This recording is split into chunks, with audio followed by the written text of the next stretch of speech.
wheels spinning on Emerson Fittipaldi's car, but Bobby Rahal streaks by him.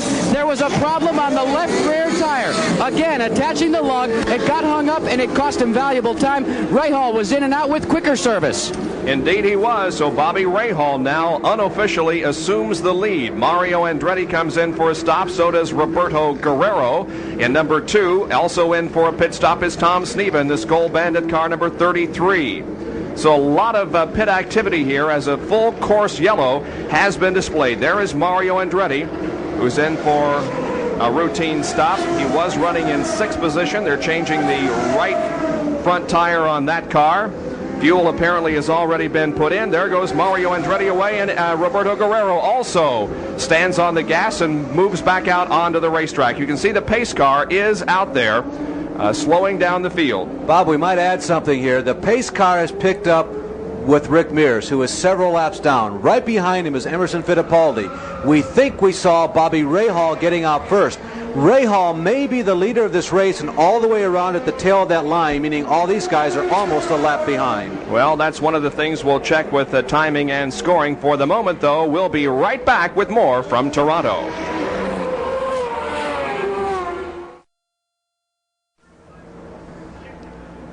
Back at the Molson Indy, where Mike Nish has crashed hard, necessitating a overall yellow flag to be displayed. Mike is still in the car. You can see the stretcher, which has been removed from the safety vehicle, and the safety workers and the doctors are working to try to extricate Mike Nish from this car. We saw Dr. Terry Trammell there. Obviously, Steve Edwards, who is the director of safety, is on the scene. It is their job to get to the scene of the accident as quickly as possible to determine the extent of injuries, to stabilize the driver, to remove him to the Horton Medical Facility. That is a portable medical facility located at every IndyCar race, and then if further treatment is required, he's transported to a local hospital. But as you can see, Mike Nish still in the car, and the safety workers trying to extricate him from the wreckage. We go down to the pit area once again. Here's Jack Arute. This is going to be a costly period of caution for Emerson Fittipaldi. Fittipaldi pitted under the caution. He pulled back out on the racetrack and passed the pace car. Card officials have notified Gary Rovenzini and Pat Patrick, the team manager, that they will be bringing him in for a stop-and-go penalty when the race reverts back to full green.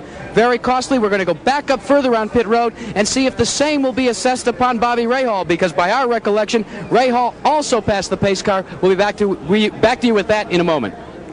Bob, I'll tell you something I don't understand. We're being told that Emo passed the pace car, yet he follows him on the racetrack right now. Right. We saw Rahal get out of the pits seemingly ahead of the pace car.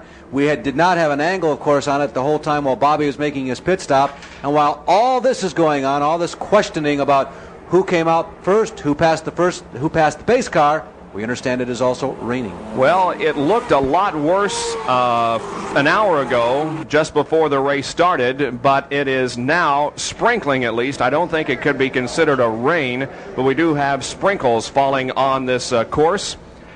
And so the question becomes, if it does begin to rain harder and the track is wet, does that mean that everybody will come in and change to rain tires? And of course we are on a road course, which means that these drivers will compete in the rain.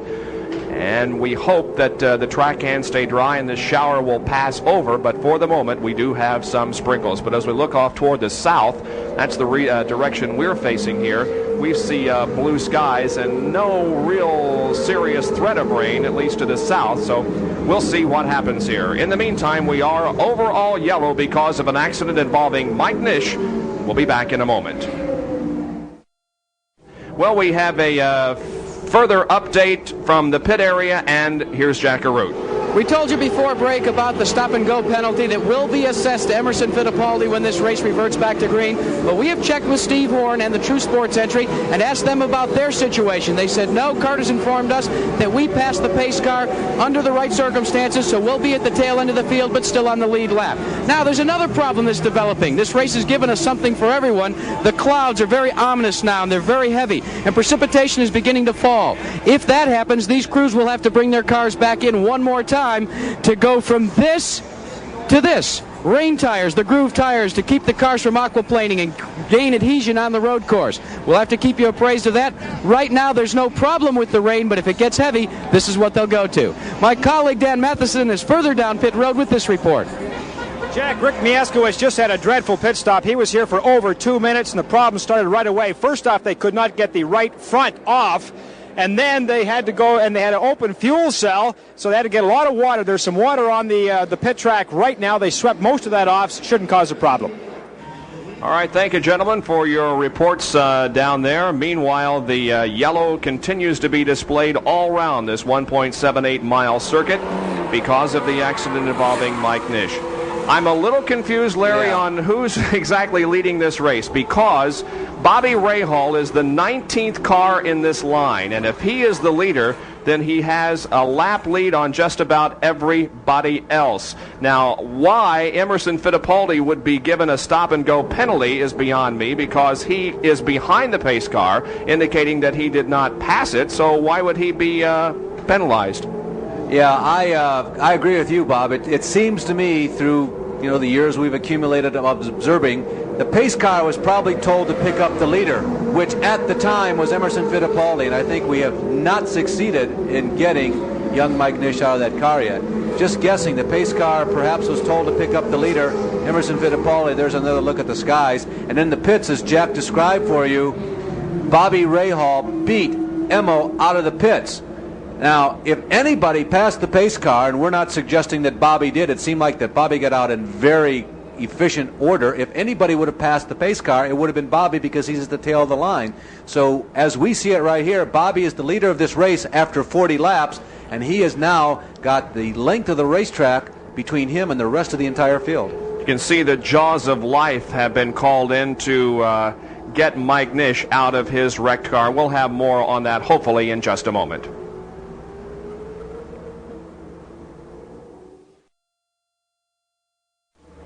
Bob Jenkins, Larry Newber, Dan Matheson, and Jack Arute back at Toronto for the Molson Indy. We have had a crash which has necessitated an overall yellow. The crash involves Mike Nish. He has not yet been taken from the car. Now, let's talk about that for just a moment. The length of time that it takes to extricate a driver from his racer is in no way reflective of how serious the injuries are. These cars are built to collapse and to break away when it does come in contact with something. Now, it's very possible that he is trapped in the wreckage, but is in no way injured, and that's certainly the circumstances that we hope we're working with here. We have not received any official information on the extent of the injuries to Mike Nish, but he has been in that wrecked race car for many, many laps. You can see that a lot of liquid has run from the car down into the groove, and the drivers are running through it trying to dry it up. Let's go down to Jack Arute. Just as many of us have known for so long, it's a tight fit for these drivers inside these cars, and in checking with the crew members for the Machinist Union team, their initial reports from the scene of the accident are actually that Mike Nish's legs are pinned in the car, but that he's conscious. Now, we repeat that is a report we received from the crew, not from the medical staff here at the Toronto Fairgrounds. But we'll keep you appraised. They say it's his feet are pinned in the car. That's the reason for the jaws of life and for the delay in the extensive caution period. Happens a lot in IndyCar racing, and let's hope that is the situation. Yeah, it's very narrow down there. The nose, of course, streamlined for aerodynamics, and he goes into a wall that's protected by a stack of tires there. The tires were placed at all the strategic places to protect the race cars from direct contact with the cement, so that certainly had to contribute to the positive aspect of this crash. It's right at the end of the front stretch, as you probably saw a little earlier. It's turn number one. Michael perhaps got a little bit, went into that turn just a little harder than normal. You come off of that high-speed front stretch. You've got to brake hard and gear down, and of course in a situation where Michael was, you have to drive as much with the rear-view mirrors as driving straight ahead because faster traffic was approaching. But Michael Nish still remains in the car. This was his fifth event of 1986 that he attempted to qualify for. His best finish was a 10th about a month ago at Portland. And nobody, including fans, drivers, crew members, nobody concerned with this auto race wants to hurry things along here to get this race back under green. Our most important consideration at this point is for them to take their time in getting Mike out of the car and making sure that there is no serious injury involved with that. 42 laps have been completed.